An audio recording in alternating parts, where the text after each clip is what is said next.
The last Mid-American Conference Defensive Player of the Year from Ball State was a punter.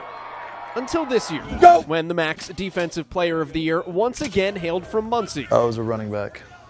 I was a running back when I came in as a freshman.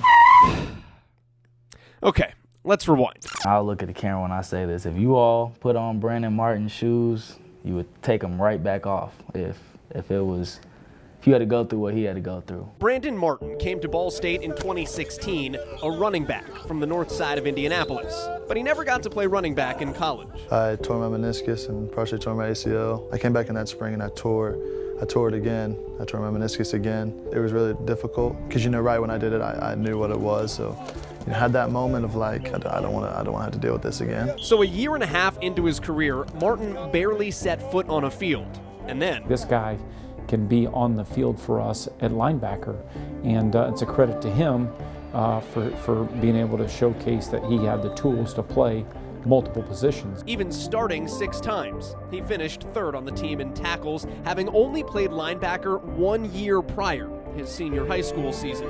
In 2018, Martin grew more, and then the 2019 season had my third one with the labrum surgery. That's a shoulder injury, and it cost Brandon all but 1 game last fall. Nobody's had to show any more mental toughness than Brandon Martin.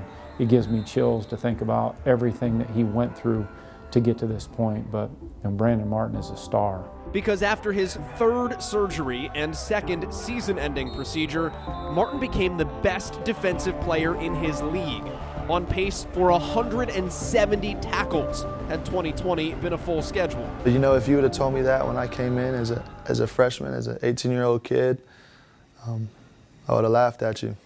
Any guy like that, I want my corner. Love him to death. I'm so happy. He knew it was a process. He knew God was behind him the whole way. He turned a negative into a positive. He's tough Cardinal #1 for a reason, and it will definitely not surprise me if he's the president of the United States. I believe it. He could be anything he can put his mind to, and that's what Brandon shows. And it does show, because you're not the player of the year for your story. You're the player of the year for the substance you show between the lines. How you play and what's going to be on that film is going to show how much you care about your teammates, and I took that to heart. And I wanted to make sure that whenever we cut that film on the day after the game, that guys saw that I was playing hard because I care about them. He truly brings out the best in everyone around him. When he goes into a room, that room instantly becomes better because of who he is, because of his leadership, because of his presence. And so that's why I say that, because he's special.